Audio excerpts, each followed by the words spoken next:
ಅಕ್ಕ ನಂಗೊಂದು ಹೆಲ್ಪ್ ಮಾಡ್ತೀರಾ? ಏನು ಹೇಳಪ್ಪ, ಏನ್ ಹೆಲ್ಪ್ ಮಾಡೋದು? ಮೊನ್ನೆ ನಮ್ ಡೆವಿಲ್ ಸಿನಿಮಾ ರಿಲೀಸ್ ಆಯ್ತಲ್ಲ, ಅದ್ರ ಒಳಗ ನಮ್ ಬಾಸ ನೆಕ್ಸ್ಟ್ ಲೆವೆಲ್ ಆಕ್ಟಿಂಗ್ ಮಾಡ್ಯಾರಕ್ಕ. ಹಂಗಾಗಿ ಇಡೀ ಊರ ಕಣೆ ಅವ್ರ ಮ್ಯಾಲ ಬಿದ್ದದಕ್ಕ. ನಮ್ ಬಾಸ್ಗೆ ಒಂದ್ ದೃಷ್ಟಿ ತೆಗಿತಕ್ಕ. ಅವ್ರು ನಿಂಗಷ್ಟೇ ಬಾಸ್ ಅಲ್ಲ, ನಮ್ಮ ಬಾಸೇ. ಬಾ ದೃಷ್ಟಿ ತೆಗಿ.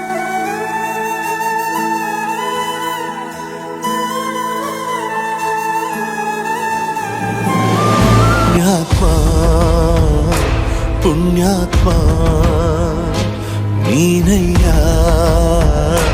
ಪುಣ್ಯಾತ್ಮ ಮಂಡಲ್ಲಿ ನಿನ್ನದೆ ಶ್ರೇಷ್ಠ ಕಥೆ, ಶ್ರೀಮಂತ ನೀನಯ್ಯ.